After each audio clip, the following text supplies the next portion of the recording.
Open our weekly board session for the Marion County Board of Commissioners. It's Wednesday, March 6, 2024, and we're here in the Senator Hearing Room at 555 Court Street.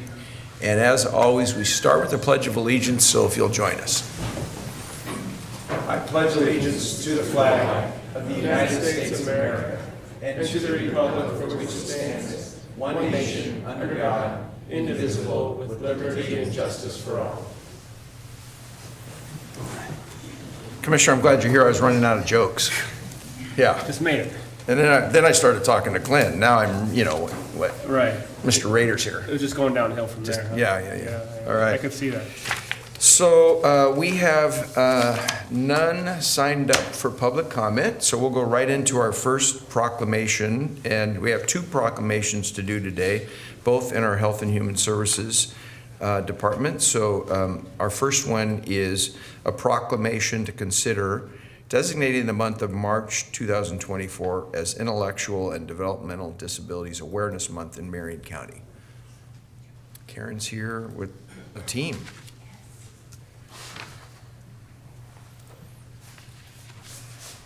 Welcome. Good morning. And as always, just introduce yourself for the record, please. Yes. Good morning, Commissioners. For the record, my name is Karen Perkins, and I'm the Program Manager for our Intellectual and Developmental Disability Services Program here in Marion County.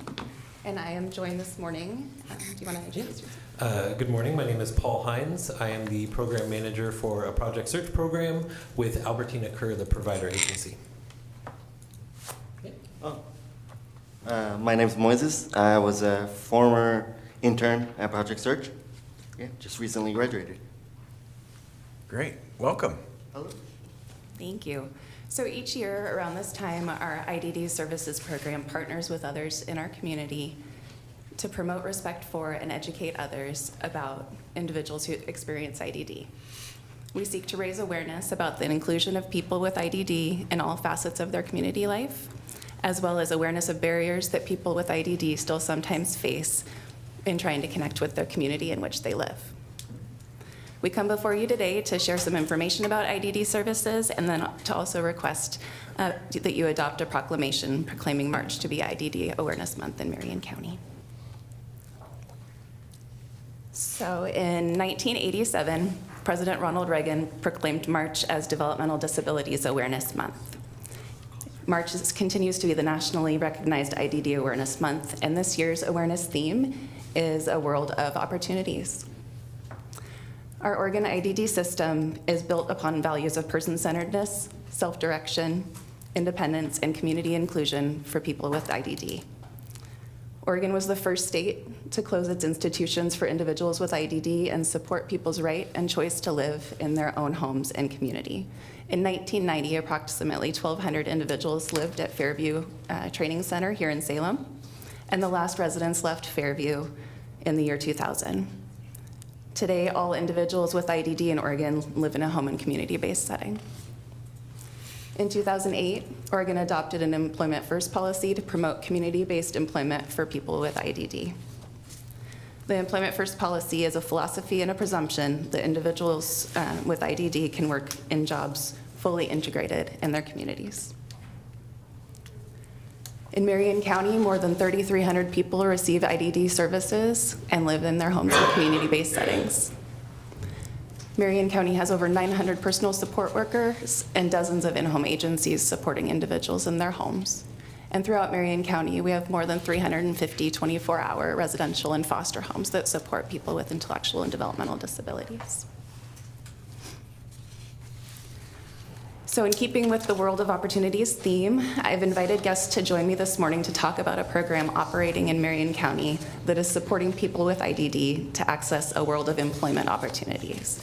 I'd like to introduce Paul Hines to share information about the great work Albertina Kerr and Project Search are doing in our local community, and Moises Segura to share a bit about his experience participating in Project Search.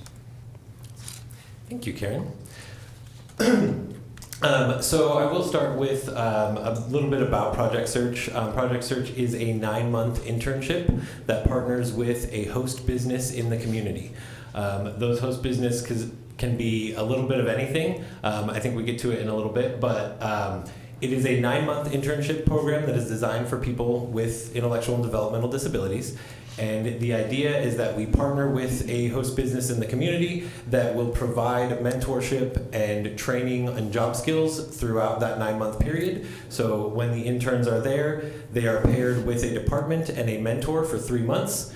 At the end of that 3 months, they transition into another department with a different mentor doing a different job, learning different skills for another 3 months before they transition again into a third job. So by the end of the 3-month program, they have 3 unique jobs to put on their resume. They have a ton of skills that they've built, a lot of strengths that they've identified, barriers that we've encountered and overcome, and how we overcome them, so that in the future, when they obtain gainful, meaningful, integrated employment in their community, we have the knowledge and the skills to support them to do their job sufficiently and effectively and maintain that job.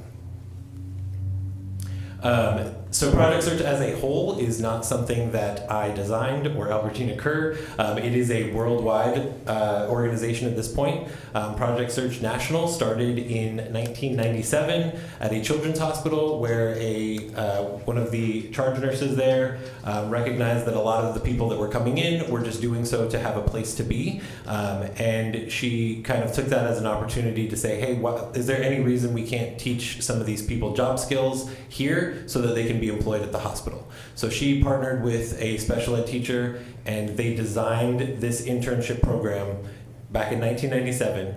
And today it has expanded. It is in 48 US states, 9 other countries, and there are 715 active programs worldwide. We are just one of them. Albertina Kerr has 3 programs in Oregon, and then other provider agencies and other entities do that support in other places. It was designed to address the critical unemployment rate. Some numbers you may not be aware of. Over 78% of individuals with IDD are not employed in the community. However, when interns complete the program, there is a 68% success rate that they find meaningful integrated employment in their community that is non-seasonal at an adequate rate of pay. Graduates from Kerr's program have gone through and obtained meaningful employment in their community through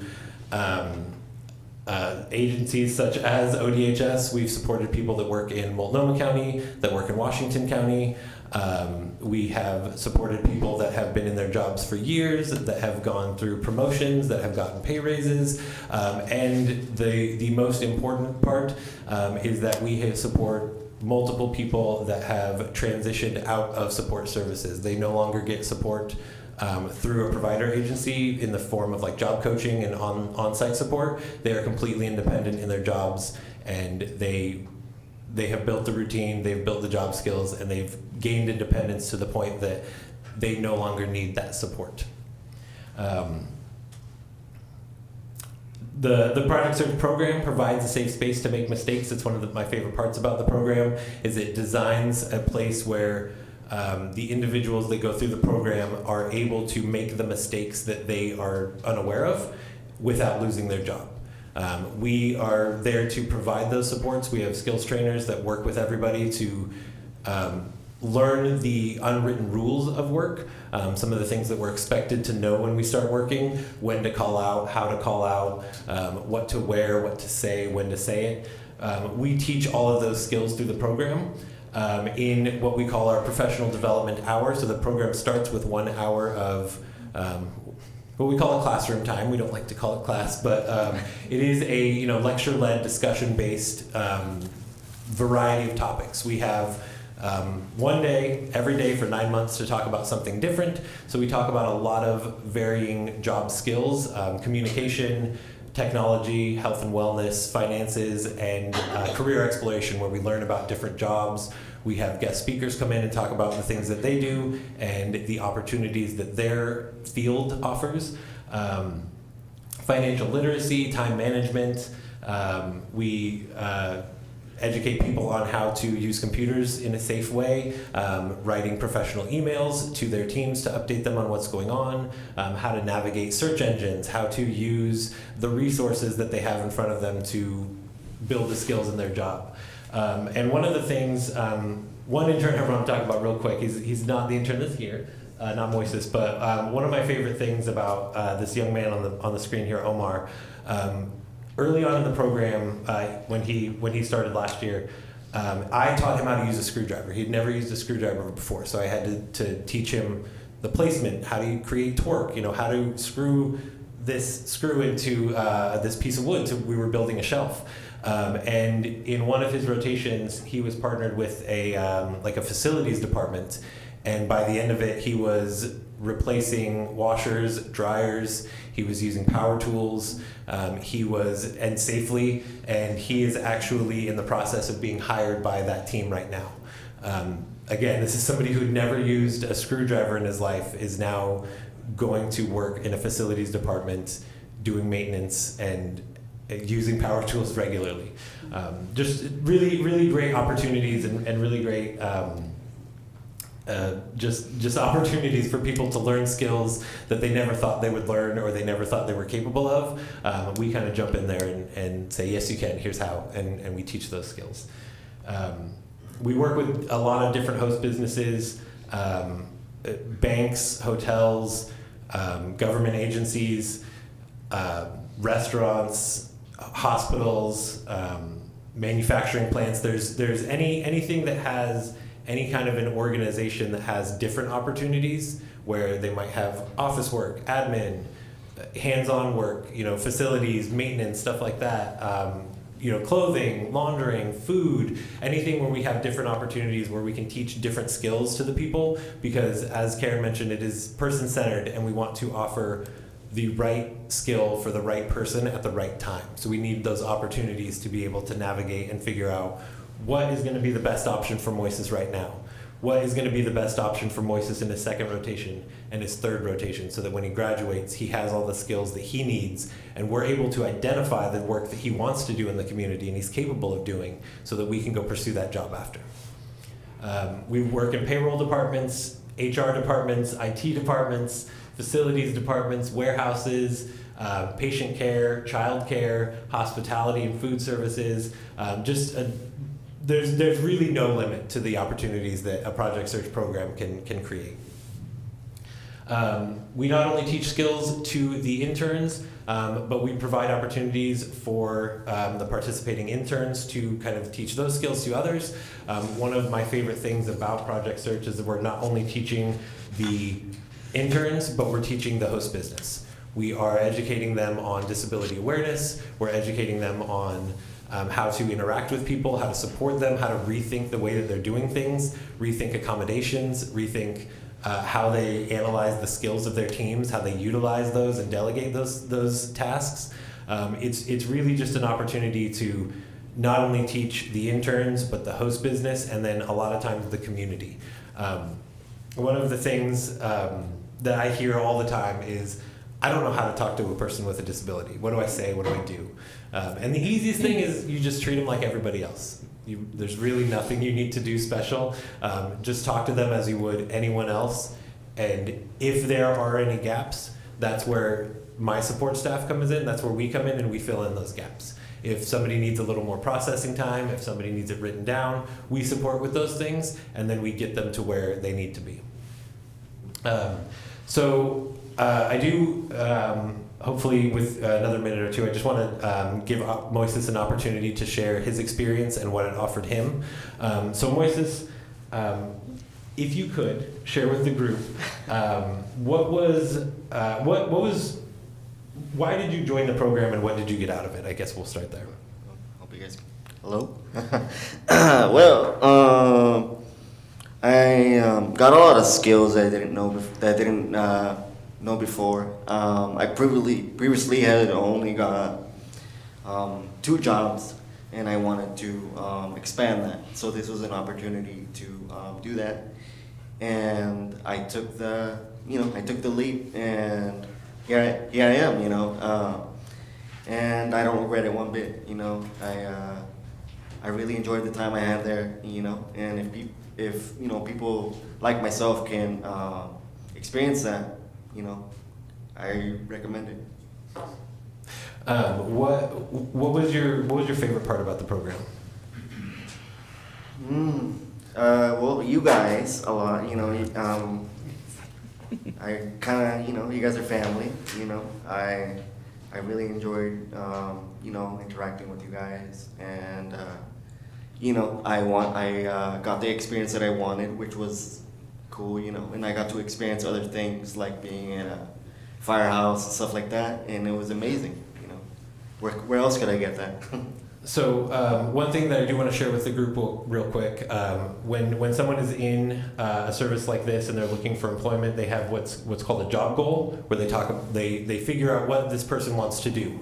And prior to program, Moises' job goal was retail. That's what his vocational rehabilitation counselor had determined he wanted to do. That was what was on the books for them, which is really common with IDD. It's usually retail, janitorial, custodial, something like that. And what we're trying to do is we're trying to break that stigma and break those barriers, and realize that there are other opportunities. So Moises, if you could, do you want to share what your current job goal is now that you've gone through program and reevaluated it? Well, I got recommended to be a job coach, and I think it would be a great opportunity to, you know, be able to interact with people, you know, like myself, and be able to help them out, like this program was able to do. So. One of the things that we noticed with Moises was that he's a tremendous advocate.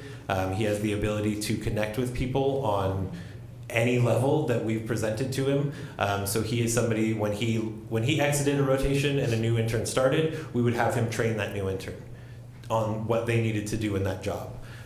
When we were in a situation where I was presenting to a group of people about the program, kind of like an open house information session, I was requested to have one of my staff there because my staff is bilingual and speaks Spanish, and they wanted her to communicate with this potential intern and translate. And I said, I'll do you one better. I'll give you Moises, and I'll have him translate and have him advocate and work with that young man and teach him what he can right now and communicate what he needs to know. And that was where we really saw the ability for Moises to connect with people on a one-on-one basis and provide that support. And so what we're really looking for now for him is some kind of advocate, some kind of person that supports other people with disabilities and says, hey, this is what you're capable of, this is what you want to look for, this is how we can bridge those gaps and how we can get you there. And that's what we see from him, and that's what we're looking for now for his employment. And we have leads. We're taking steps. So just to be respectful of time, I will say that is where we're at now. So if you guys have any questions, I think our information is up on there, my contact information. Fantastic. Great. Thank you for being here today. Thank you. Thank you for having us. Yeah. Thanks for being here today. In my mind, Albertina Kerr, most of their services are in Portland. How long have you guys been doing work in this area? That is correct. Albertina Kerr started in Portland in 1917, I believe. That's where our major presence was, and that's actually where I started, in Hillsborough. But we have been in Salem since 2019 was when we expanded. Around the time what Karen was mentioning, when they closed down the sheltered workshops, and there was that need for a lot of the people that were in those services to find something new.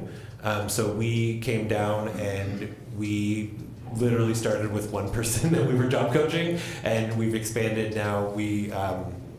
I wish I could tell you how many people, but we support probably I would say 20 to 30 people that are employed in Marion County that our job coaches support, either some full support, and then as people get that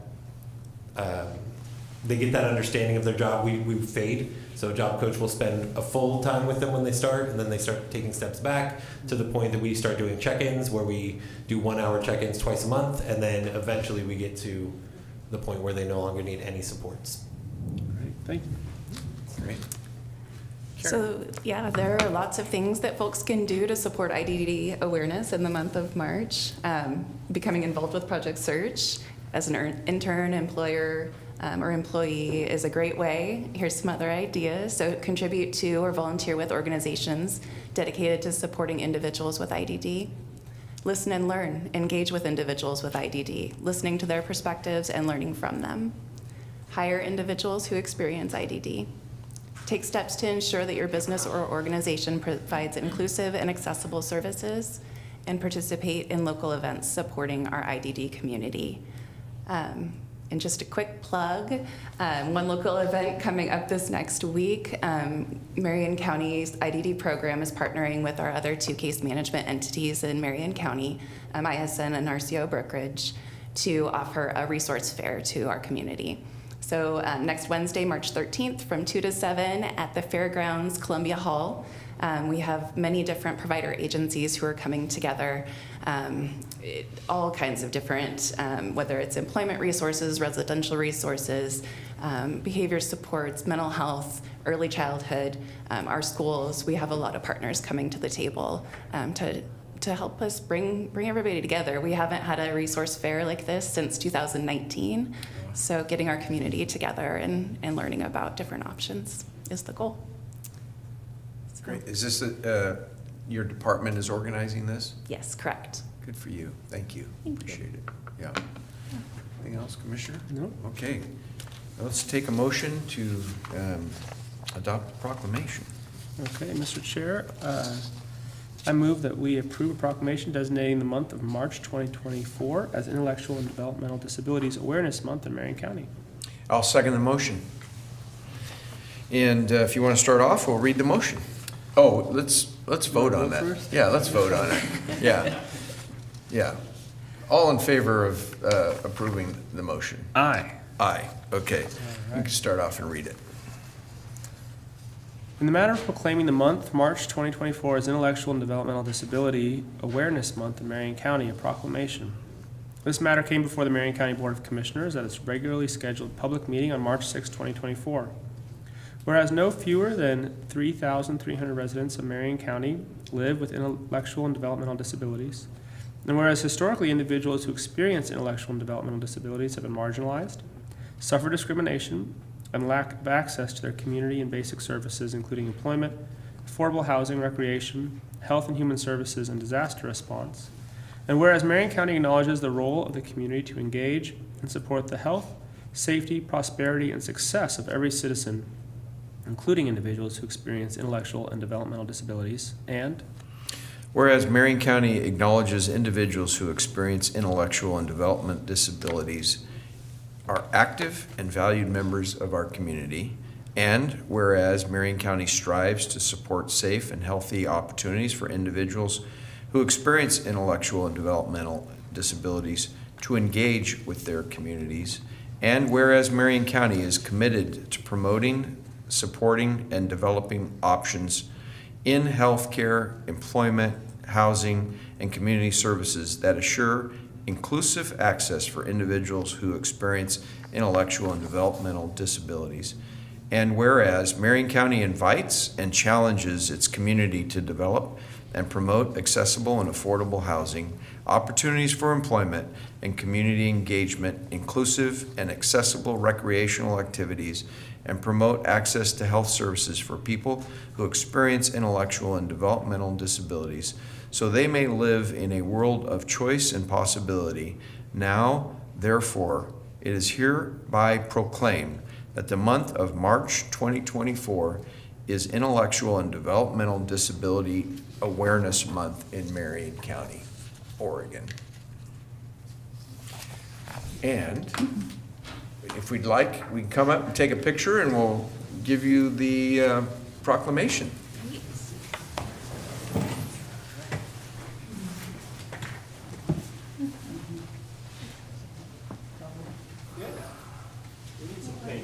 We need some pink in this picture.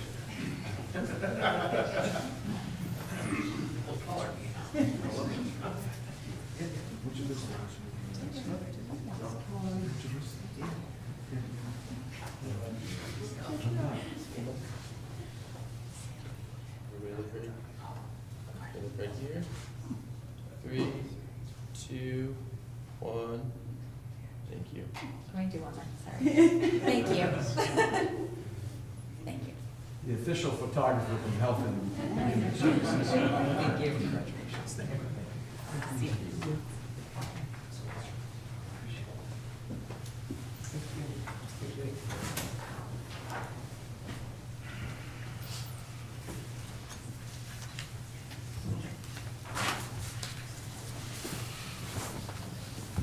I almost sat in your chair. Yeah. You're welcome. Oh, okay. We're going to do another proclamation, and this one is also under Health and Human Services. Approval of a proclamation designating the month of March 2024 as National Problem Gambling Awareness Month in Marion County. Welcome. Thank you. Good morning, Commissioners. My name is Heidi Johnson, and I am a health educator for problem gambling on the Marion County Health Promotion and Prevention Team. And with me, I have... My name is Eli Kinsley, and I am a problem gambling co-current therapist at Bridgeway Recovery Services. Okay. Eli, make sure you keep that, one of those microphones close to you. Great. Welcome, both of you. Thank you. So to start off, I'm just going to talk about the problem gambling prevention program goals. The goals of our prevention program is to prevent problem gambling, and in order to do that, we have to increase awareness. Another goal is to reduce youth gambling, as well as to encourage responsible gambling for those who choose to gamble. So what is problem gambling? Problem gambling is the continuation of gambling activities despite negative personal, social, or financial consequences. And that's why it's important to increase awareness to lower stigma. Please don't increase the stigma. Because gambling is not an individual issue. If it's a problem for somebody, it impacts their community and their family as well. We also want to promote responsible gambling and then decrease the negative individual and social impacts, such as higher rates of bankruptcy, loss of relationships, criminal activity, and also often if somebody is struggling with problem gambling, they have other mental health and addiction problems. Oops. The good news is there is free help in Oregon.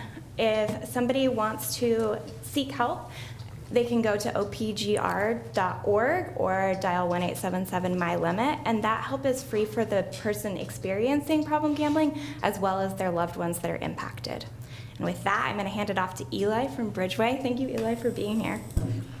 Thank you for having me. I appreciate your time and the opportunity to be able to share just a little bit about what I know in treating problem gambling. Let me start by saying that the heart of a community lies in its relationships, diversity, mutual trust, support, and collaboration. In Marion County, I feel that that's one of its most vital strengths. To capitalize on this strength, I am here in solidarity as a representative of Bridgeway's problem gambling program to support this proclamation. As a co-occurring therapist who treats problem gambling, substance use, and mental health, there is no doubt in my mind of the impact of problem gambling has on our community. What can be even more challenging for individuals is when they struggle with these comorbid conditions, such as the combination of either a substance use disorder, problem gambling, and or mental health, or all three. These challenges can decrease a person's sense of hope and their ability to recover. As Heidi mentioned, stigma can play a significant role, especially when it comes to that loss of hope. When people internalize the label of being a gambling addict or mentally ill, it can deter them from even seeking services or help. They feel judged, abnormal. And I believe this proclamation and our collaborative partnership can help to alleviate this suffering and improve the well-being of our community.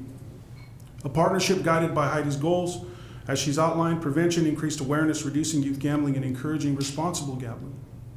As I stated in the beginning, one of Marion County's most vital strengths is support, and the support of you commissioners to provide and help us work towards keeping the heartbeat of our community strong so we can continue to address problem gambling and reduce the impact it has on our community. What I can say is individuals come in and they struggle. They truly do struggle.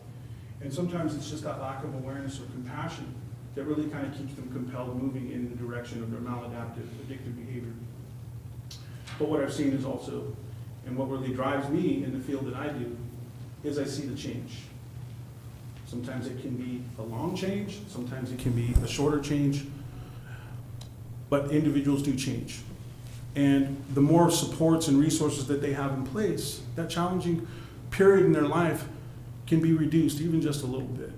And I'm very excited to be able to be a part of this, to just be able to go out into the community and educate and share, and then also provide those direct services that are so needed within our community. Interestingly enough, when an individual comes in just seeking help for problem gambling, they realize, oh, maybe I have this other issue. Maybe I need some support with that. At Bridgeway, we're fortunate enough to have clinicians that can treat all of those at one place. And for us, we recognize that that reduces a significant barrier for individuals who are just seeking help and services. So it's with great pleasure to really be able to support this proclamation. Thank you, Eli. So let's talk a little bit about what we're going to be doing for Problem Gambling Awareness Month to spread awareness. We are, our social media at Health and Human Services is going to be running the campaign Every Story Matters, which is the national campaign on problem gambling campaign, as well as I just featured problem gambling awareness in our prevention newsletter. It just came out yesterday. So take a look. And then also we have a middle school art search, which I will talk more about in just a minute. And then we are fortunate enough to collaborate with some community partners to do a high school video contest. It's been running for a few years. The focus this year is healthy choices. The goal of this video contest is to get individuals, high school students, to make videos for their peers using their voice on healthy choices that they make that are alternative to maybe some risky behaviors such as problem gambling. And we are doing that in partnership with Polk County as well as Salem Health. And we got Capital Community Media on board. They are hosting workshops for us that are going to be starting this Saturday. There'll be 3 workshops for high school students to learn how to create, to produce quality professional videos. And those are free workshops, so we're excited about that. In your folder that I brought for you, there should be a calendar in there. Yeah, so the calendar is something that I created with the top 12 art submissions from last year's art contest. That was the winner at the very front. That was from Judson Middle School, Charlie. And we received over 200 submissions last year, and I was able to go and present awards to the middle schoolers at their assemblies and give them prizes and just congratulate them. And it's a really cool opportunity for middle schoolers to be able to use their voice again to spread awareness, and something that we can give out to community partners. I went to every school, every middle school and high school in Marion County along with my prevention team and handed out these calendars, and then we also gave them out at community events.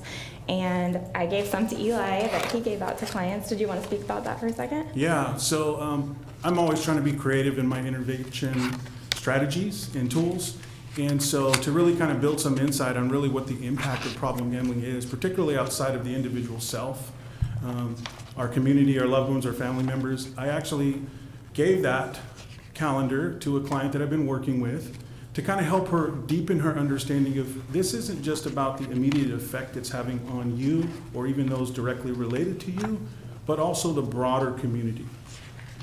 We live in a community where relationships matter, and we're all interconnected in some way. Even if we don't meet in person, there's still an interconnectedness. And so for her, that was really impactful because she hadn't considered that. So now when she sits down in front of that machine, or she decides to, she thinks about, oh, maybe I should think about Charlie and think about maybe the impact that has on him too as well, even though I don't know Charlie. And we are hosting that again. There's a flyer in your folder as well for that, if you know any middle schoolers. And just some quick accomplishments that the prevention program has accomplished this year. With Youth Focused, I participated in planning of iLead, which is a youth summit that happens yearly. It's been happening for about 15 years. The picture in the corner is from last year's iLead. This actually just took place on Saturday, March 2nd. We had 120 high school students there. They learned things such as financial literacy, college preparedness, life readiness skills. We had lots of organizations. OSU came. It was really exciting. The youth have a really good time. And then I also presented at many middle schools and high school assemblies and classrooms this year. As far as community, I completed a community readiness assessment, and I expanded our video contest to include other partners and hopefully increase the reach of that. And then we did some tabling events. I also collaborated with our mental health promotion team and did an outreach event at Center 50 Plus, where we were able to hand out those calendars. It actually was timely with bingo just starting, so I was able to give out the calendars to the older adults as they were entering bingo, which wasn't really planned, but it was perfect. Other objectives for this coming year is to continue to build youth resiliency. We also have a Spanish-speaking communication campaign going out for Problem Gambling Awareness Month. We partnered with Viva Northwest to create culturally responsible materials, and they're promoting it on 2 radio stations, as well as Spanish TV, Univision, and then on their social media, and then we are able to run that campaign as well on our social media to reach that population. And then continue to do outreach events with older adults and, again, promote responsible gambling. And this picture in the bottom in the center is the workshop flyer that I'm talking about for the video contest. So high school students can go to that this coming Saturday, the following Saturday, and then we have a final one April 6th. The picture on the bottom left corner is of the tabling event that we actually did at Center 50 Plus. We were able to hand out those Life is Better With You sleeves as well there, which was cool. And then that's just me and Kelly at a high school pop-up at Silverton High School this past year. Thank you for your consideration. And with that, did you have any questions? I don't know if it's a question, Heidi. I want to thank you for your work.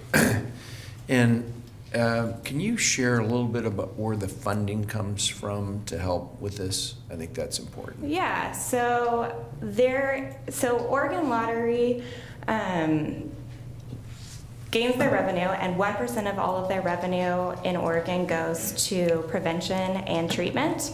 So we take that, and then with that, OHA, we have kind of a set implementation plan, so they'll give me the funding, well, Marion County will, and then with that, we will come up with a plan to reach goals that OHA and Marion County have determined. So it comes from the Oregon Lottery. Okay. Yes. Just wanted to make sure that everybody knew that the Oregon Lottery that's proceeds. usually my line. Okay, go ahead. I can't help but find a little bit of irony in the fact that we're taking money from people gambling to try to help people stop gambling. Well, I find that to be relatively amusing. Not every state actually does use that money. So some states will receive that money and they won't use it for prevention or treatment. So that's good that we have that. Obviously, we would like more money for prevention and treatment, but it is important that we have that in Oregon, and I'm thankful and grateful that I'm able to do something with that. Yeah, I love the calendar. The things that I just went through, the pictures that the youth, these are middle school students? Yeah, aren't they amazing? Yeah. The only comment I will make is that says money doesn't grow on trees. In Marion County, we do have trees that have money on them. We like to harvest those and turn them into I'll money. let Charlie know. I always made that point, right? But I think youth literacy is one of the things that we really have dropped the ball on, teaching youth how to balance a checkbook, how compound interest works. And I think I heard you say, one of you said something about literacy in one of your workshops. They are doing, so with the iLead Youth Summit that we just had, they had financial literacy workshops there for the high school students, and they were actually heavily attended. The youth really wanted to know what credit and debit was. What are we doing? And I think there's going to be an increase in youth being curious about that, as well as an increase in us educating on that. Yeah, I think that's so important to try to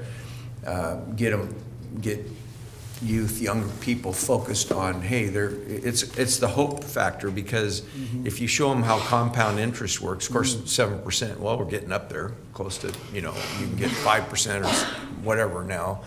But if you compound interest, is it every 7 years at 10%? 72. So you divide 72 by the rate. And Yeah. You get how fast it doubles. Yeah, just investing $1 a day, and when you reach well, younger than me, when you reach 60, how much money you would have in the bank towards doing the things that, you know, when you're free to do them. So I think that would be really appreciated, and I heard that comment. So thank you for this. And the new calendar, I also noticed that the calendar starts in September, which is pretty cool.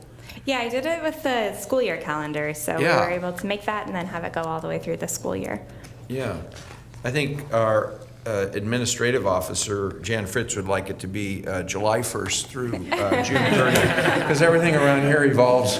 Our money goes from July to June, right? And in fact, Jan's been working on that right now, so appreciate it.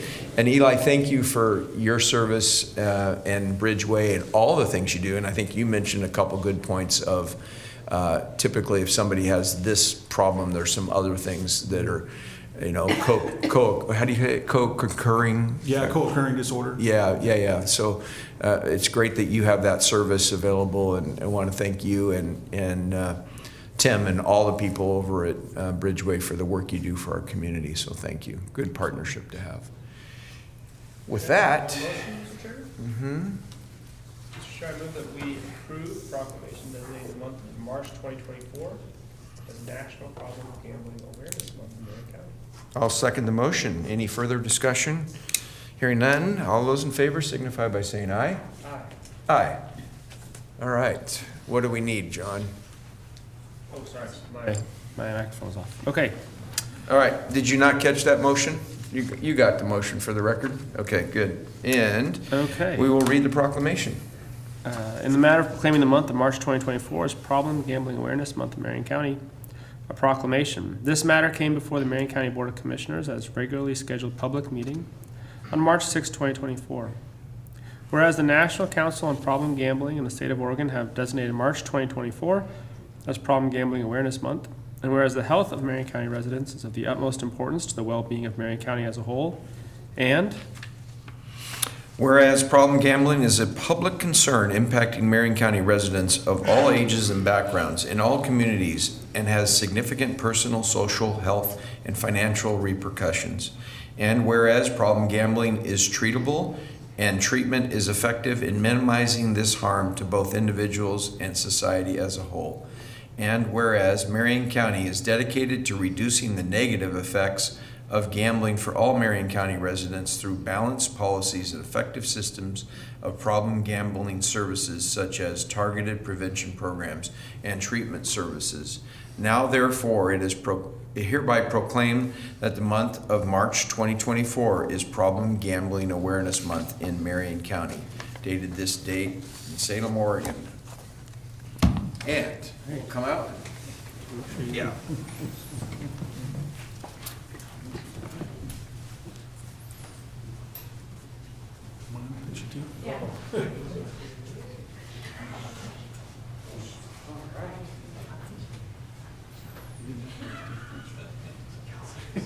Sorry.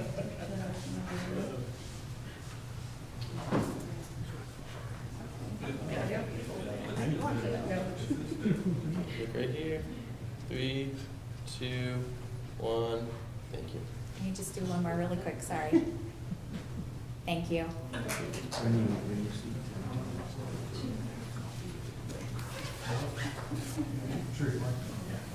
It's been a while.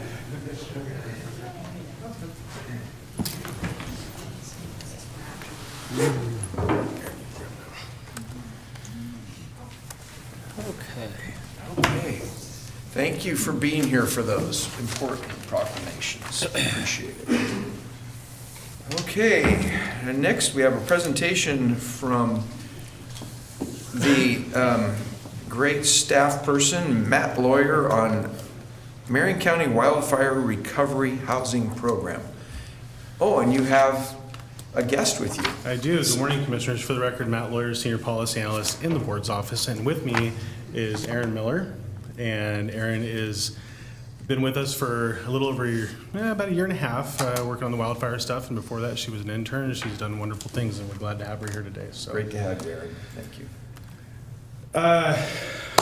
367 days ago, the Board of Commissioners took on $12 million from the state of Oregon.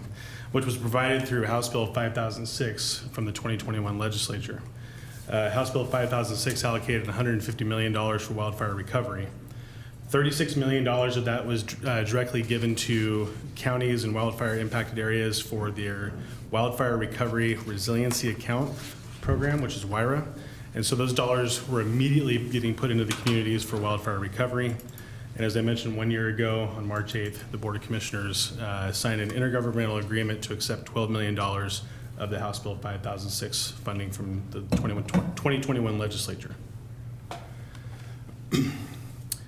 So through spring and early summer of 2023, the Commissioners, Chief Administrative Officer Jan Fritz, and board staff created the Marion County Wildfire Recovery Housing Program. This is a grant program intended to assist survivors in their recovery. And generally speaking, those survivors that had a home within the Beachy Creek or Lions Head fire boundary were original primary homeowners or landowner and residents and have an income of less than 120% of the area median income generally qualify for our program. So that's kind of the first hurdle that we look at when we look at qualifying an individual. So not only did we build the program, but we got the program launched, and we've been successful in getting the program funding out in less than a year, which is really incredible when it comes to new programs and the opportunity to put funding out there. And to talk a little bit about some of our success, I'm going to offer the mic to Erin, and she's going to talk a little bit about exactly what we've done over the course of this last year. Yeah, so since the program opened Pull that microphone close, Erin, please. Thanks. There you go. So since the program opened for applications in July of last year, 2023, we have awarded 11 applications for a total of $623,387. The majority of that went to CAM builds, and that's $532,195, which Matt will talk more about shortly. And about $91,192 went for smaller projects, such as building a retaining wall to prevent a hill from eroding into rebuilt structures on a property, and replacing some destroyed glass ceiling panels. Of that $623,000, roughly half of that has been spent out, not just awarded, so $306,737 has been spent. So one of the things that has been going on since the beginning was, well, first, when we started the program, we had our very first application come in and was approved in July of 2023, and that was actually for a home in Lynn County. And so what's important to note here is that, yes, this is a Marion County program, but we are still continuing to support Lynn County residents along the wildfire process. We're very grateful for the relationship we have with the Lynn County Commissioners and their willingness to work with us. It's been really, really wonderful. But Christian Aid Ministries is an organization that has been around since the very beginning in 2021. And I'm going to go off script just a little bit because we have a special guest star, Joe Nichols from Christian Aid Ministries, in the audience. Can you bring him up? I was going to ask if Joe would come up and chat a little bit about the work that they've done, because it's been profound. Yeah, thank you, Commissioner. So what CAM does is they donate free skilled labor, which is provided from volunteers that have come from all over the United States and Canada. In a CAM home project, what happens is the homeowner themselves are actually responsible for the materials, but CAM brings all the labor and they do it 100% for free in terms of the labor. Since 2021, they've completed 15 homes, they've collaborated on 2 additional builds, and they've had 3 projects that they've done some smaller work in terms of like siding and flooring and things of that nature. So I'll pause if you want to hear from Joe at all, or we can continue. Yeah, thanks for being here, Joe. I appreciate it. And more importantly, thanks for all your work. I just have been so amazed by all the people that have come from all over the country to help the victims of this fire. Can you talk, you've been here for several years now, right? Can you talk about how many people have come and what the experience has been like? Typically the way it works, I don't know the exact numbers of volunteers, but we've had 15 volunteers. Joe, can you just pull that a little closer to you? Yeah. Thanks. There you go. We've had 15 volunteers that have come every week. So that's every week from roughly the end of November until the end of April. So that's however many weeks, 15 volunteers. They all pay their own way. They come out here, take time off of work, pay their own airfare, and they enjoy doing it. We do it as a service to the community, and representing Christ as a way to reach out and to help people. And one thing with Christian Aid, we want to be able to be there for people, for a way that, to give them back hope. We tell that to our volunteers now, especially these ones 3 years into the rebuilding process. And, a lot of these people didn't have any hope. And then through this grant, it provided a way. After the first year, I was thinking that we'd be done here. Now here we are 2 years later and getting ready to start the 4th year. So I'm amazed at the support from the community that we've received. Some disaster areas you go into, I've been doing this for 6 years. I've been in 4 other locations around the United States, and some areas don't have anything when it comes to long-term recovery. So I'm very appreciative for Marion County and your effort that you're putting forth to help these community members get back in their homes. And you're not from here, right? Where's your home? Tennessee. It's amazing to me that you have people of faith from all over the country. Somebody from Tennessee who you see the fire on the news, and you come together and say, hey, what can we do? How can we help? And then not just show up for a week, but show up for years and help rebuild these homes. I'm just incredibly grateful for that. So. Yeah, one thing interesting about this, I did live in Virginia when these fires went on in the mountains. Yeah. And I remember when the fires were going out here, because we actually had smoke that was coming through our area from all the fires out here in the west. And it's just interesting now. At that point, I had no thought of ever being out here. But, here I am now helping to rebuild from the fires that we seen the smoke from years back. It's amazing. Well, and I think, Matt, one of the things that I hope you could touch on is how important this partnership is to us and to the community. Yep. This money goes so much farther when you have volunteer labor like this. Like, what does it cost to You're build, on my next slide, Commissioner. to build one of these houses with Christian Aid Ministries? Yeah, well, you did a perfect segue in. And so we've spent $532,000 on 5 houses. And so to put it in perspective, that boils down to 5,608 square feet for 5 houses, and Christian Aid Ministries' cost is $95 a square foot. Okay, so if we look at just right after the fire, we're averaging about 300, and that's on the low end.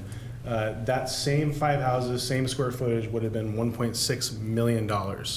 And so the value here is, I mean, it shows right there on the slide. The work they're doing is incredible, but more so, I think the relationships that they're building and the people they're bringing to the table. And you'll hear a little bit later. In fact, my next slide, we start to talk about some of the testimonies from these wildfire survivors. And we can do 1 house for $300,000, or we can do 3 houses for $300,000. Is kind of the illustration that I typically talk about when it comes to this. And so.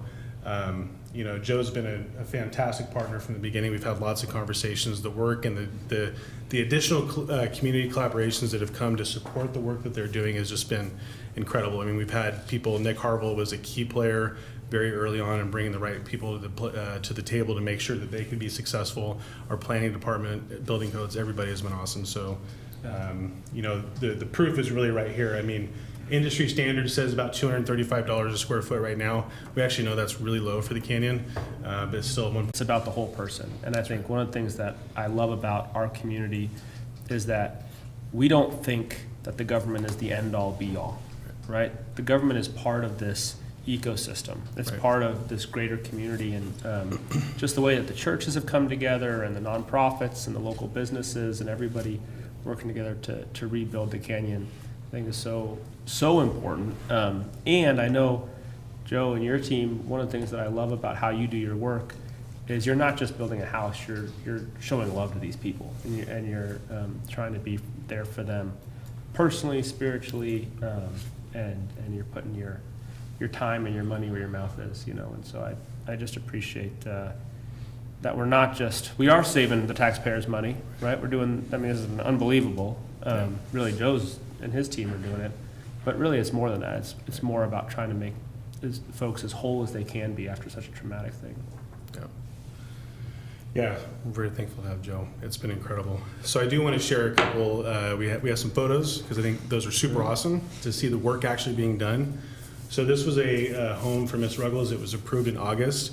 And here we got some pictures of some crew, Jesse Thiessen from Ontario, Canada, and other volunteers that came from Warsaw, Indiana. And in this picture, they're working on drywall. And so, you know, this is all the time. They're doing this work day in and day out. And again, this home was just approved in August. And I mean, it's pretty close to being done, which is incredible. This is the Smith family, and we have a quote here from Mr. Smith. It says, "Life is full of up and downs. We are so grateful and appreciative of the efforts and contributions set aside by Marion County and its commissioners in helping us return to pre-wildfire state of life. Thank you to everyone who has assisted in this up in our family."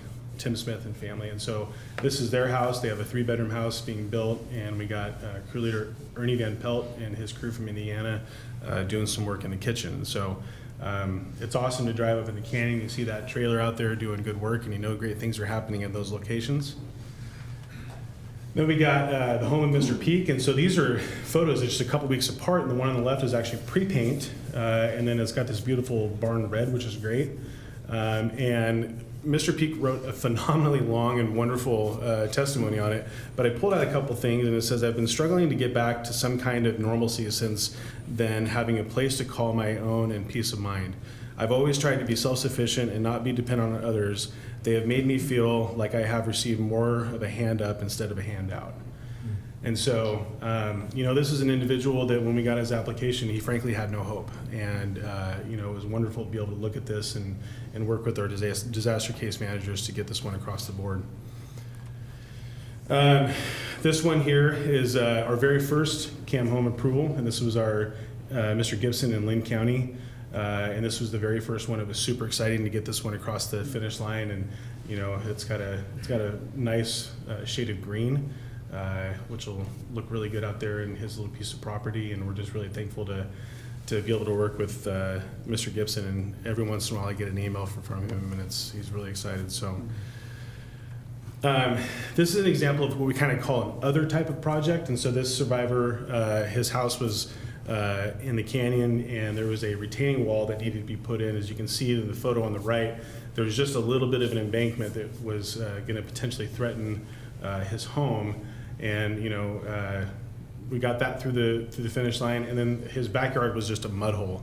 And so part of what existed prior to the fire was a patio, and so we were able to get some funding for this. And overall, the cost of this was under $10,000, and so it's a big impact for this individual with frankly very little effort on our part. And so it was great to get that done, and he is essentially done in full recovery at this point, which is great. And this is just kind of some general quotes from our case managers.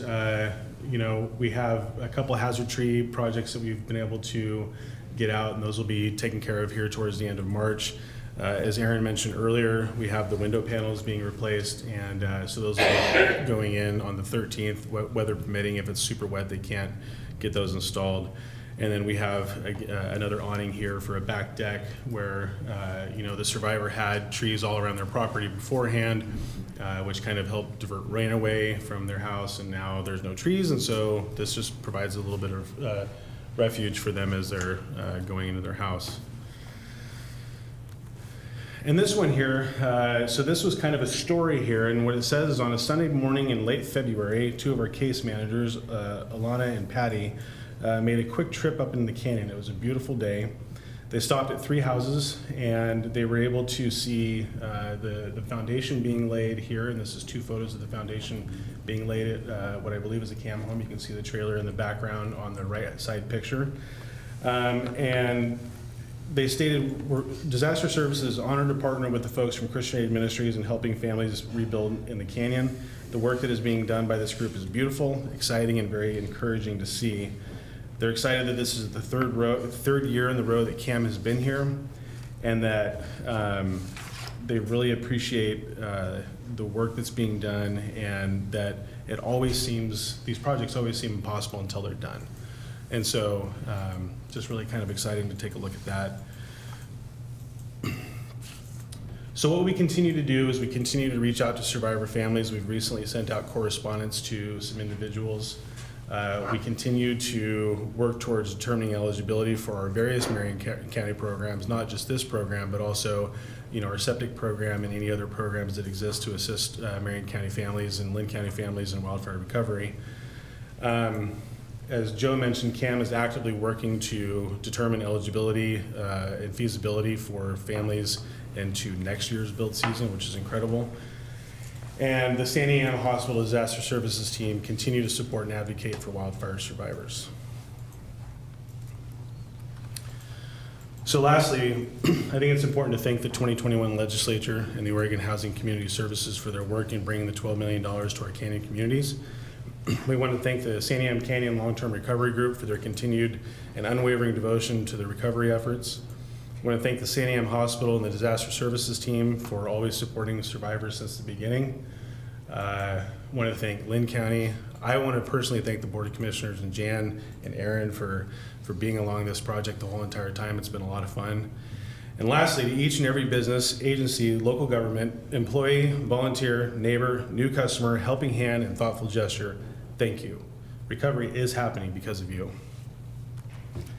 And I just want to make one more note. Oregon Housing Community Services is asking survivors that believe they qualify for the various community development block grant disaster recovery programs to start getting their documentation together.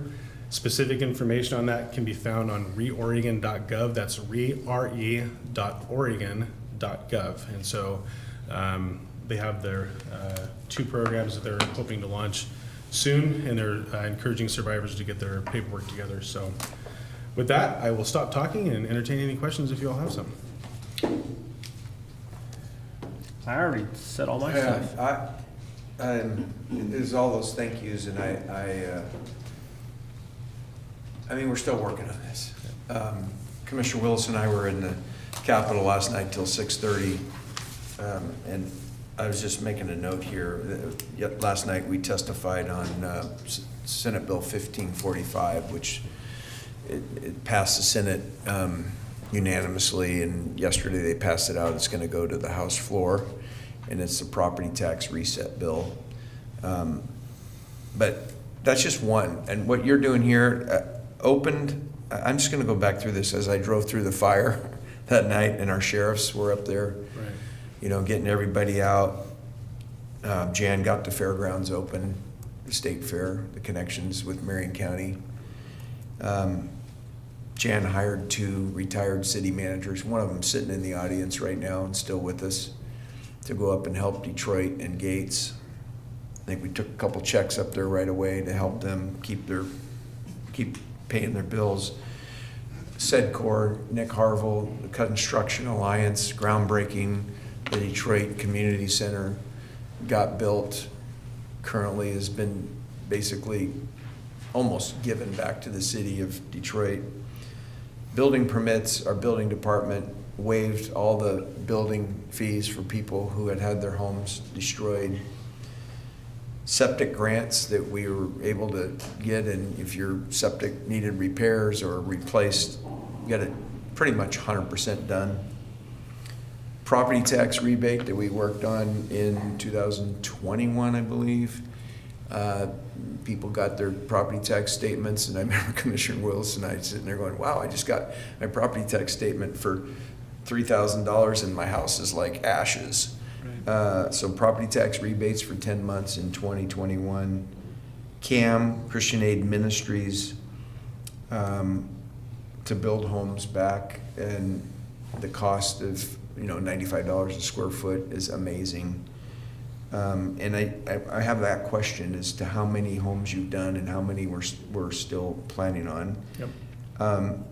This housing recovery money from the state, the work that was done before the fire on the sewer system, so that we're now moving forward with, the part of the $50 million or $40 million for Mill City's improvement, as well as trying to bring gates in.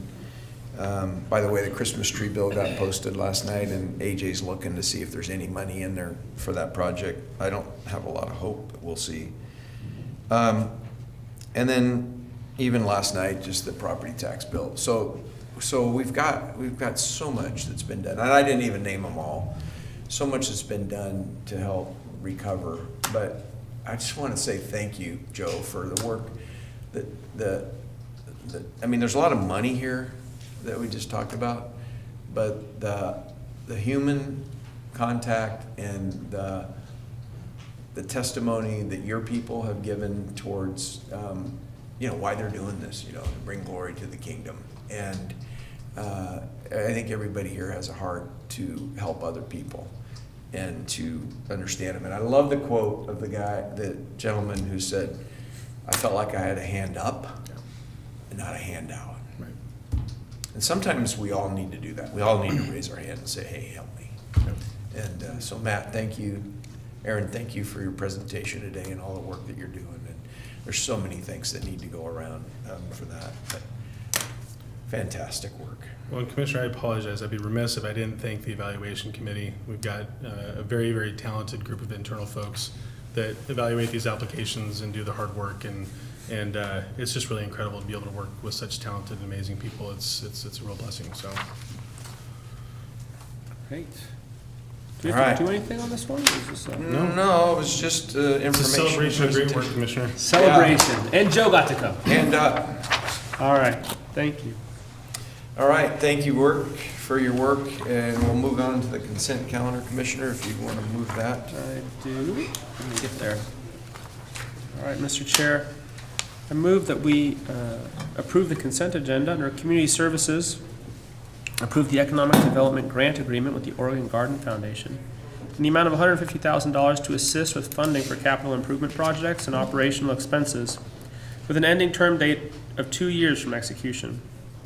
Under Health and Human Services, approve Amendment Number 6 to the Incoming Funds Intergovernmental Agreement with the Oregon Health Authority to add $15,901.80 for Program Element 12-01, Public Health Emergency Preparedness and Response, for a new contract total of $10,465,746 through June 30th, 2025. Under Human Resources, approve orders appointing Lori Christopher, Jolene Kelly, and Melissa Viloria to the Marion County Compensation Board with terms ending December 31st, 2024. Approve the recommendation to update the classifications and uphold pay grades for class codes number 009, Permit Specialist, number 103, Building Inspector 2, and number 373, Senior Planner, and update the classifications and adjust the pay grades upward for class codes number 006, Permit Specialist Trainee, number 102, Building Inspector 1, number 104, Building Plans Examiner Senior, number 106, Building Plans Examiner 1, number 107, Building Plans Examiner 2, number 109, Electrical Inspector, number 112, Plumbing Inspector, number 349, Waste Reduction Coordinator, number 371, Assistant Planner, number 372, Associate Planner, number 374, Principal Planner, number 408, Public Works Aide, and number 607, County Council.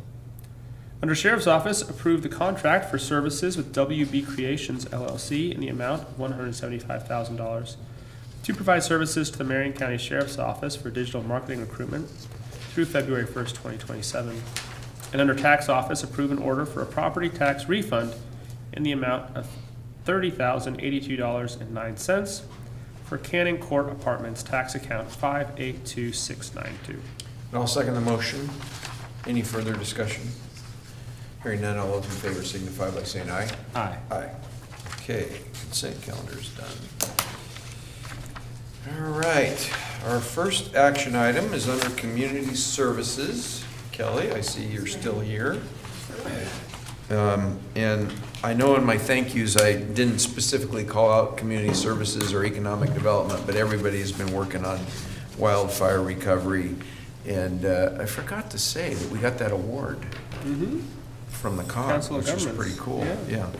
Okay, consider adoption of an ordinance by emergency procedure authorizing property tax exceptions for rural industrial pursuant to ORS 307.340. Kelly. All right. Welcome. Yes, good morning. And Sedcor's And Sedcor's here as well. My name's Kelly Weiss. I'm the Economic Development Program Manager here at Marion County. And like you mentioned, today we're here to talk about the opportunity to reestablish our rural industrial property tax exemption program. So this program provides an opportunity for our businesses to be able to forego property taxes should they meet conditions that are based on the valuation of property improvements and the number of full-time jobs added.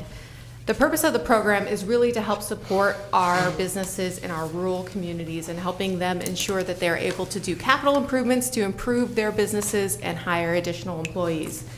We established the program in 2016 when Senate Bill 1565 was adopted, and then Marion County subsequently adopted an ordinance to implement it. The original statute had a sunset date of January 2nd of 2024, which we then incorporated into our Marion County Code. And then in 2023, the legislature extended the sunset date from 2024 to 2030. So now we'd love to be able to bring to you the opportunity to continue the program up until 2030, as was allowed by the legislature this last year. So the ordinance that we're proposing today was proposed to be adopted via emergency procedure in order to ensure that we can continue the program without any delays and that we can continue to process applications, particularly some that we know are coming along the path. So we've implemented this program in partnership with SEDCOR, and I brought our experts because they're the ones who are the ones out there talking to our businesses, making sure they're aware this program exists, figuring out if it would be a good fit for them. So I have Eric Anderson, SEDCOR's president, and Kip Morris, SEDCOR's Marion County Business Retention and Expansion Manager, to talk about how the program's been implemented, the businesses that have participated, and how we can move forward. Thank you, Kelly. Welcome. Thank you, Commissioners. Eric Anderson with SEDCOR. Kip Morris with SEDCOR. And Kelly covered a little bit of this already, but how the program works, you adopted the ordinance for eligible projects, $1 million up to $25 million. The value of improvement is exempt from property tax for a period of 3 years once the project is completed. The exemption cannot be improved unless the taxing districts representing at least 75% of the applicable property taxes agree. So it's incumbent upon us and the client to reach out to the taxing districts and get their approval for each project. And the applicants are also required to sign a first source hiring agreement, which is similar to what we go through with the enterprise zone program as well. And that just means that the jobs that are created will be posted with job service and the employment department. We provided some general background on the companies that have been able to take advantage of this incentive for their growth, thanks to the commission offering this program and approving these. The first one is Marion Ag Service. They developed a new distribution center just outside of Donald. Once again, these are for projects that are outside city limits and outside urban growth boundaries. The exemption started in 2021. The cost of the investment was $2.6 million. The exemption was roughly $31,000 for 3 years. 6 jobs were created. I did work with Sarah McKinney in the assessor's office for these numbers, so these are public numbers. As this one was approved or started in 2021, it is now this year paying those taxes, so it is now on the tax rolls for that expansion, for that project. We did get a letter from, knowing that we were coming before you today, from Tom Wimmer of Marion Ag. Just wanted to read a little bit of this.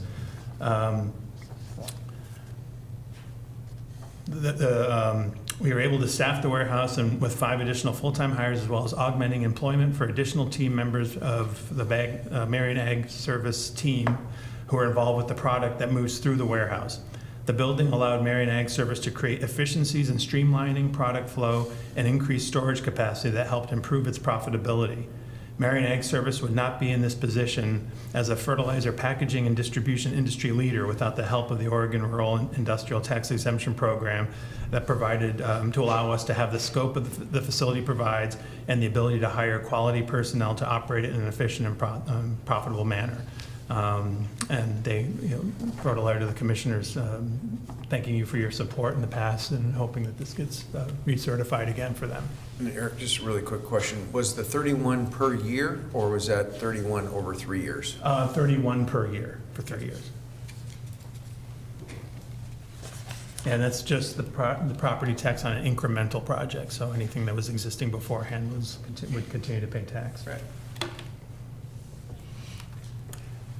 Hopmere Cold Storage was also one of the original ones that had been, one of the earlier ones to have been approved. This project allowed a 28,000 square foot energy efficient hop cold storage facility, which allows the company to add value to what they're harvesting in Marion County. As that exemption also started in 2021, this $2.2 million investment that was awarded, the incentive is now on the property tax rolls for this year. They created 5 jobs, 5 additional jobs. Sodbuster Farms, new machinery and equipment and related construction for hop processing near Wheatland at their facilities there. This exemption started in 2022, 2023, so it'll be coming off the books next year. This was a $6.5 million investment. The exemption amounted to $70,000 per year for 3 years, and 25 jobs were created. When we toured that project at the time, I believe Commissioner Willis, you've been through that as well. Each subsequent expansion that they have done has been more efficient, and they've been the types of jobs they're creating involve a lot more computer operation and things like that as well.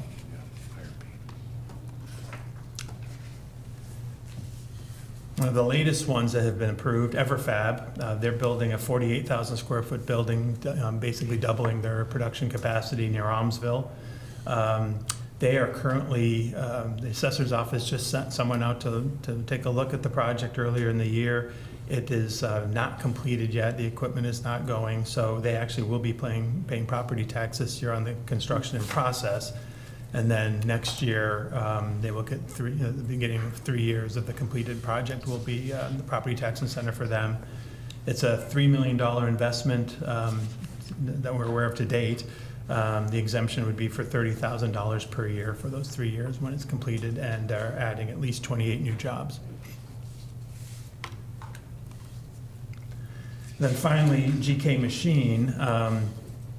This was the one that was before you when we realized we required the reauthorization from the county. They are building a new 140,000 square foot facility. It's actually in Hubbard. It's a stone's throw from their existing facility in Donald, but it's a Hubbard address. The exemption, if approved, will begin in 25-26. It's a $25 million investment.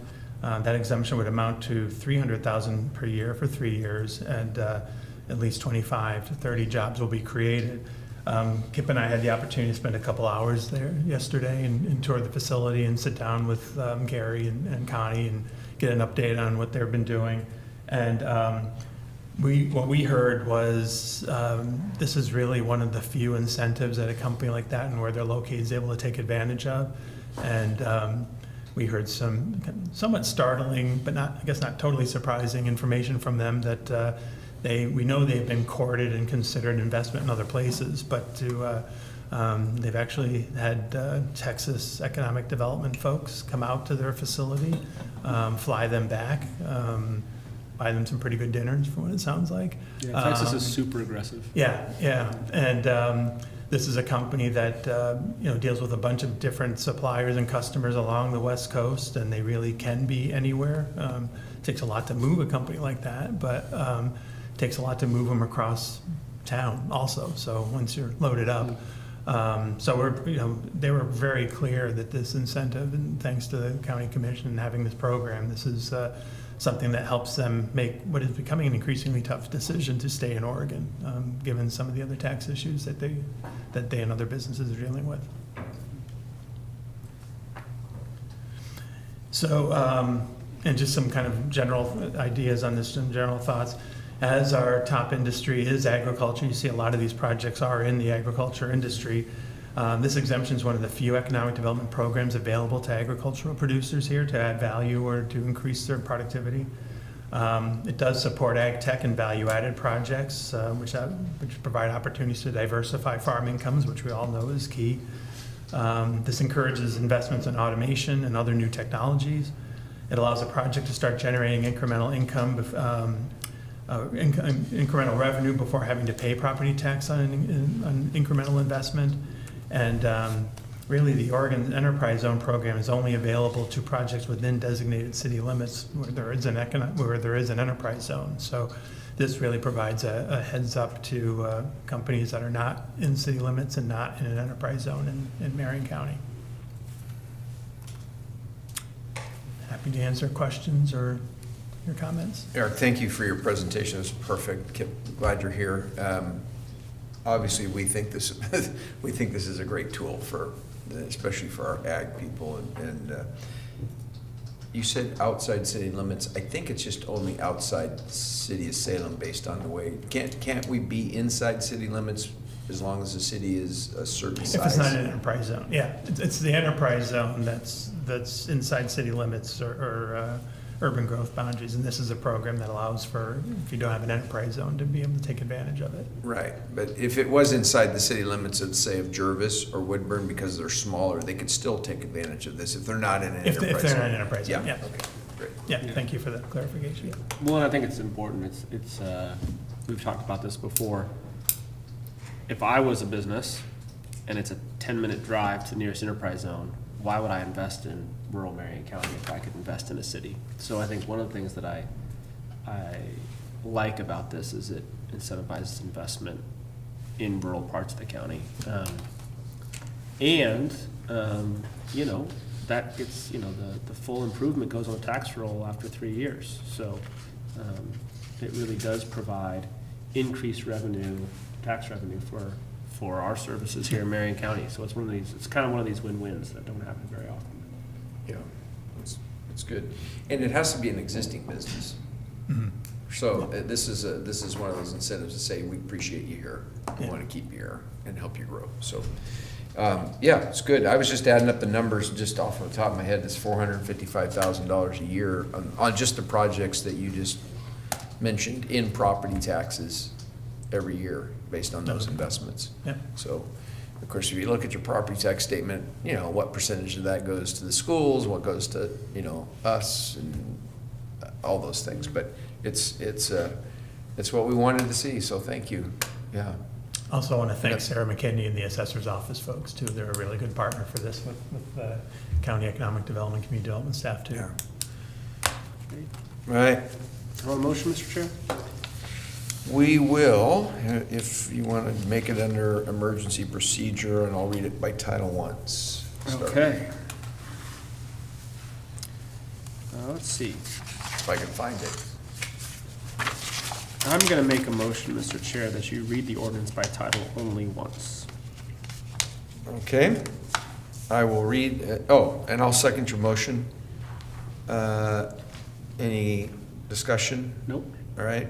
All those in favor, Aye. signify by saying aye. Aye. Well, you're just so excited about getting this done. Okay, an ordinance authorizing property tax exemptions for rural industrial property pursuant to Chapter 112, Oregon Laws 216, Senate Bill 1565. In 2016, Chapter 575, Oregon Laws 2019, or House Bill 2053, 2019, and Chapter 398, Oregon Laws 2023, House Bill 2080 in 2023, and declaring an emergency. Okay. Okay, Mr. Chair, I move that we adopt an ordinance by emergency procedure authorizing property tax exemptions for rural industrial property pursuant to ORS 307.340. Okay. And I will read, I'll second your motion. Any further discussion? Hearing none. All those in favor signify by saying aye. Aye. Aye. And the chair will read it by title once. An ordinance, and I'm going to cut out the parentheses. I'm just going to cite the laws here. An ordinance authorizing property tax exemptions for rural industrial property pursuant to Chapter 112, Oregon Laws 2016. I better cite it. Senate Bill 1565 in 2016. Chapter 5 575, Oregon Laws 2019, House Bill 2053 in 2019, and Chapter 398, Oregon Laws 2023, House Bill 2080, 2023, and declaring an emergency. All right. So now we can go get GK Machines signed up, right?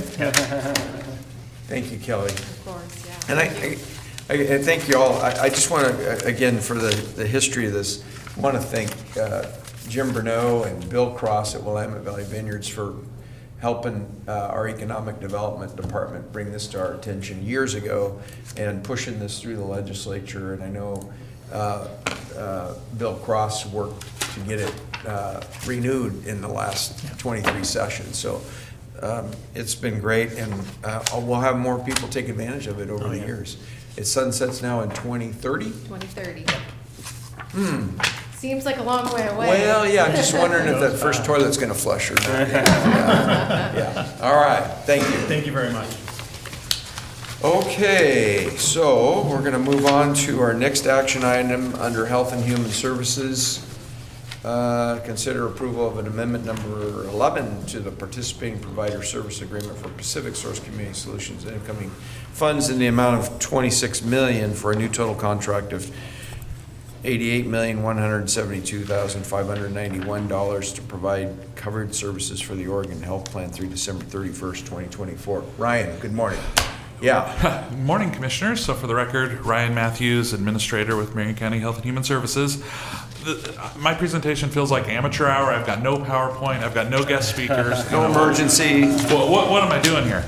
So I'm here requesting approval of an amendment to add $26 million to our Pacific Source provider agreement. Pacific Source serves as the coordinated care organization for the Marion Polk County region and is responsible for about 140,000 members.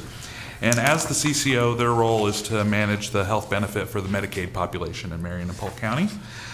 This agreement recognizes our role as a treatment provider. It helps fund us for our Medicaid services that we provide in public health, mental health, and addictions.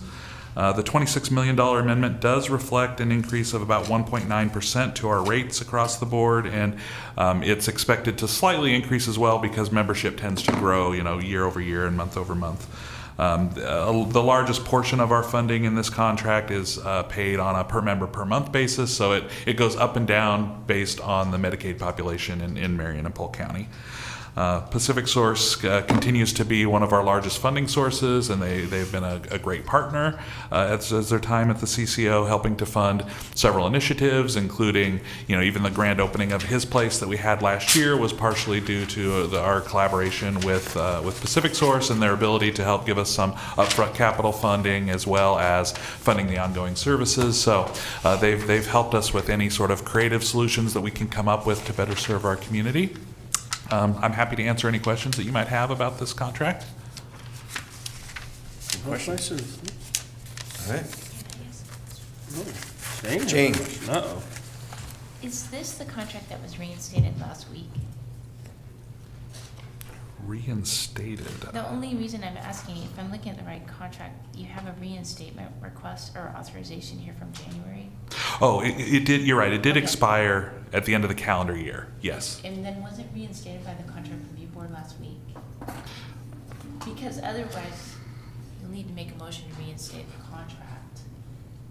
That I believe that was a Bridgeway contract that we reinstated last week. We had two contract reviews. I don't think this contract was there last week. No, this has just been routed through the process. Okay, so this contract. Do we need to go into contract review board? I don't think so. I think,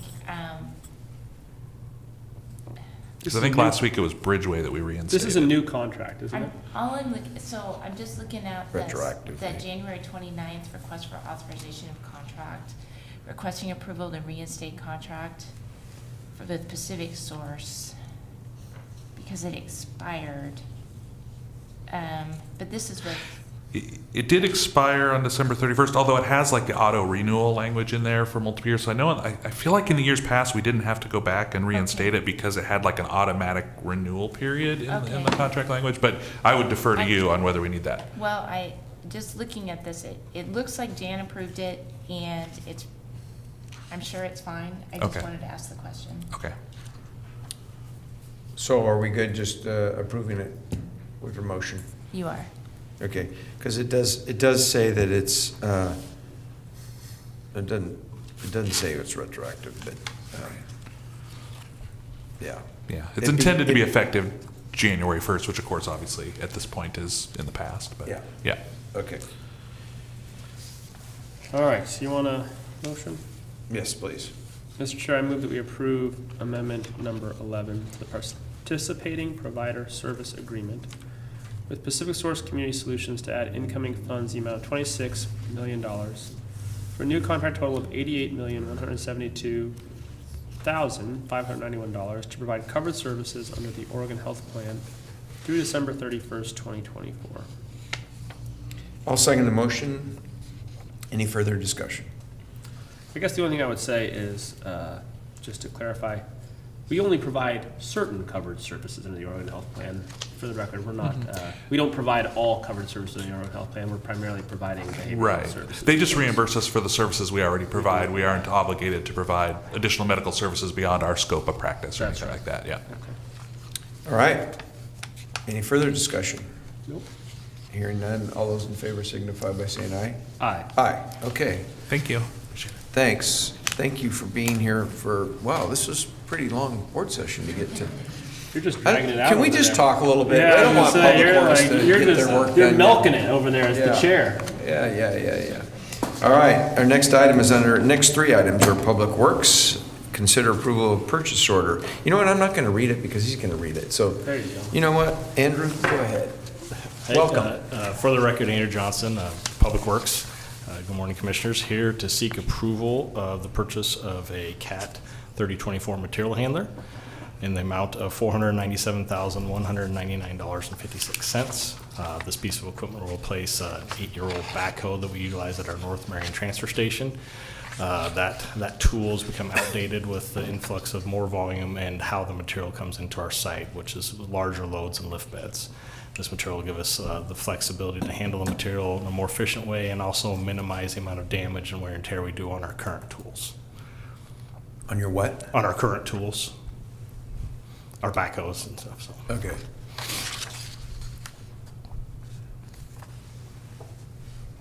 Questions?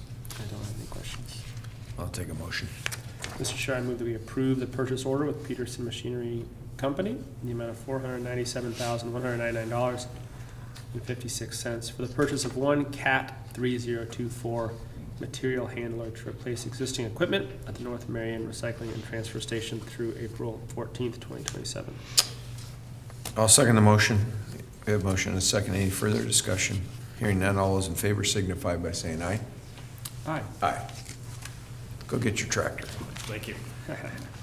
All right, next item is under Public Works, consider approval of a construction contract with, I love this company's name, Dirt and Aggregate Interchange, Inc. Oh, we get a video slide? Yeah, video. Ryan's here. Good morning. For the record, Ryan Preller, Marion County Public Works Capital Projects Manager.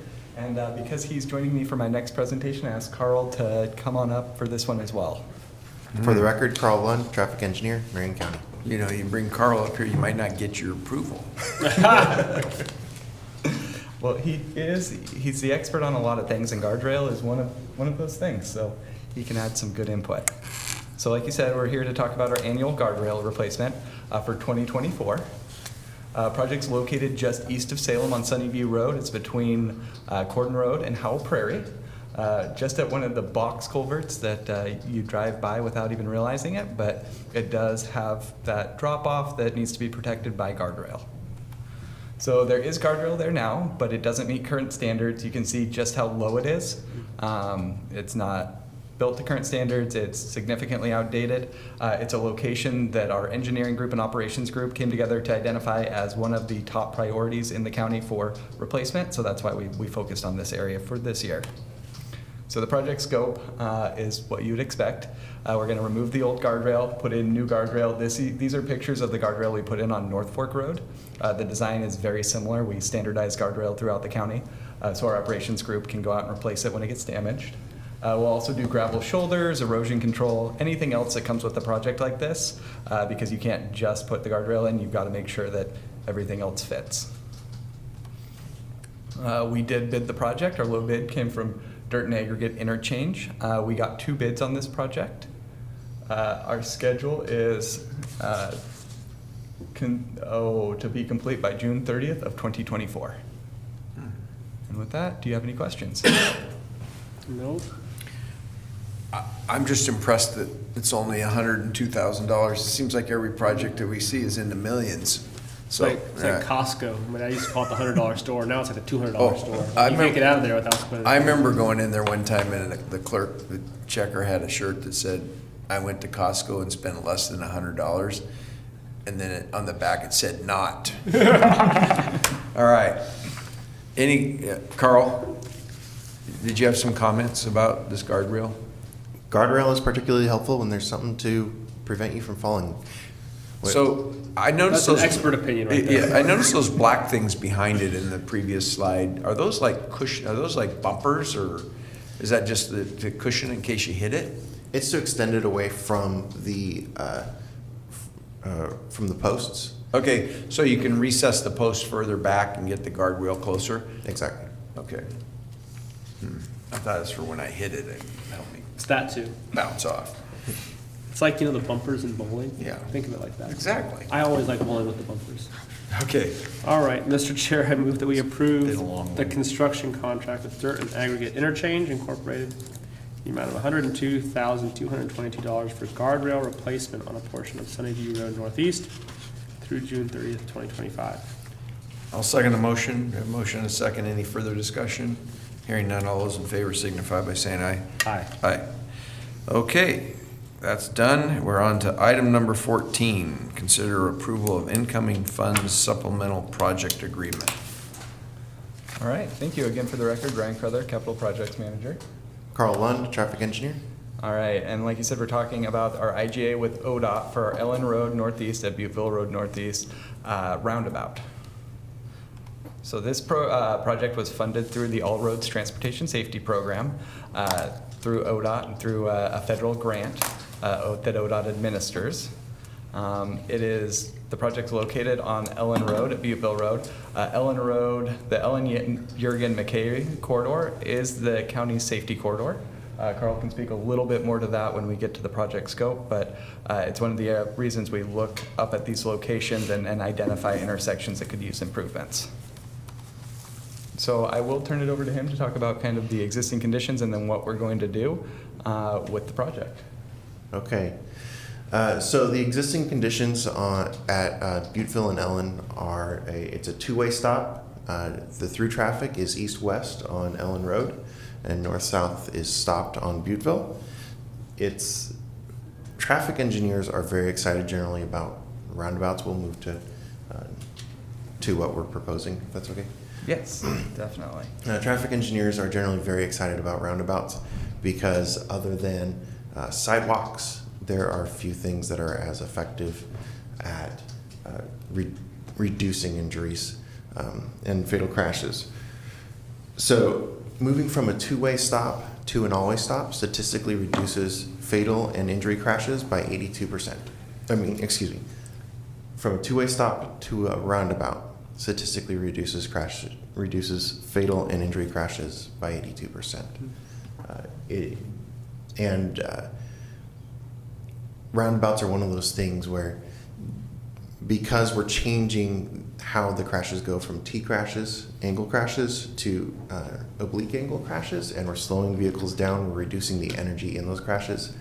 It's just very effective at increasing safety along corridors, at intersections. Okay, one of the items I wanted to make a note of is we've got our grant exhibit up on the screen. This is a conceptual exhibit. This is prior to bringing a consultant on board that specializes in roundabouts. So this was used to create a cost estimate. It's likely this will change significantly between now and when we actually build the project in 2027. But we wanted to give an idea of kind of what we were looking at with this project. So what we're looking at here is our agreement with ODOT that provides the funding for the project and identifies the scope of the project. So the federal share on this is $5,734,348. This, like I said, was funded through the All Roads Transportation Safety Program. One of the really great things about this is that it was funded at 100%. So up until that amount, the federal share is everything we're paying, whether that's staff time, consultants to design the project, acquiring right-of-way, and construction. So you can see that our county share is 0%, assuming it does not exceed that value. The schedule is starting engineering as soon as we get notice to proceed from ODOT, assuming you agree to sign the contract. Then begin right-of-way acquisition in 2025 and construct in 2027. So with that, do you have any questions? Nope, this has been a long time coming. I did. It slipped me, but I got it back.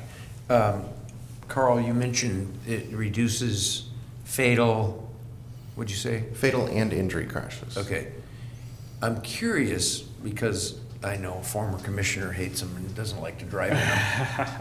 Is there more frequent but lesser degree accidents because people trying to figure it on the merging, et cetera? Is there a frequency issue that's measured too? So that's a good question. So single lane roundabouts do reduce the frequency of crashes. Double lane roundabouts, you see a similar number of crashes, but the crashes are less severe. Okay. I was thinking that because people aren't used to them here. Yeah. One thing I will say, when you mentioned they're not used to them, we had a public meeting up in St. Paul, or an open house, excuse me, not a public meeting, up in St. Paul recently, and it was a significant percentage of people there who were interested in roundabouts. Well, it's because they rode to the meeting on horses up there. Come on, St. Paul. They're thinking it's a rodeo ring or something. I love it. It's great. When was your open house? Last Thursday? I think it was Thursday. All right. Yeah. How many people came? We had about 35 sign in. We assume we had about 50 people total. Oh, wow. And was it in their upstairs in their community center, or where was it, or down below? We had it down below in the community center. We were really thankful to the city for letting us use the community center, and they were helpful in hosting the event. The primary purpose was for our safety improvement project on McKay Road, but because we knew people would have questions about all the projects we're doing on the corridor, we brought information on the roundabout, and we also had ODOT attend. They brought information on the new interchange project, and so people got information on all the projects. It was a very positive public meeting. Do we know if we had anybody from Aurora attend, or is there thought about going to the other side of the highway to talk about? I know ODOT's done some outreach, but at 551, those improvements, and now the interchange. Have we reached out over there? I didn't meet anyone from Aurora, yeah, but I've been in regular contact with 2 city council members from Aurora, and they provided a letter of support for the safety median project. I'm just wondering if we want to have a community meeting over there with the Aurora people, and we could talk about our ARPA, just something to keep them, invite the airport and what's going on up in the area. Anyways, just a thought. Okay. Ready for motion, Mr. Chair? And this one's 5 million plus, yeah. I got 5 point. Ooh. Yeah. That says 5. We have 2 different numbers. 7.3, but this That's what I one was might. saying. Open up. I've got the sheet says 5.3. It says 5.7 up there. Do we want the 5.7? What does my contract say? I have the IGA with me. I'm gonna see what it says within it. Oh dear. No detail. Carl's got that spare change in his pocket, though. Does he? If we missed it by 400,000. You got an extra 400 grand lying around, Carl? It looks like the contract says $5,734,348. Yeah, those numbers just got They got transposed. flipped. Okay, 734. All right, Mr. Chair, I move that we approve the incoming funds supplemental project agreement with the Oregon Department of Transportation in the amount of $5,734,348 for safety improvements at the intersection of Ellen Road Northeast and Butteville Road Northeast through March 1st, 2029. I'll second the motion. Any further discussion? Hearing none, all those in favor signify by saying aye. Aye. Aye. All right. Gentlemen, thank you for your patience today. I know you've been sitting here for a while. Appreciate all you do. It was interesting to hear all the other presentations. It was a good day. You know what? That's true. It's great to see what other people are doing in the county. We get to see it. We don't get to see it all. But every so often you get to see something new that you're going, really? We do that? So. Yeah. Okay. Well, thank you. That's passed. Anything you want to share before we? No. You already mentioned our testimony last night on that tax relief for the Canyon families. I hope that passes. Yeah, we'll see what's in the Christmas tree bill, if anything. All right, we will adjourn. All right. I'm going to go use the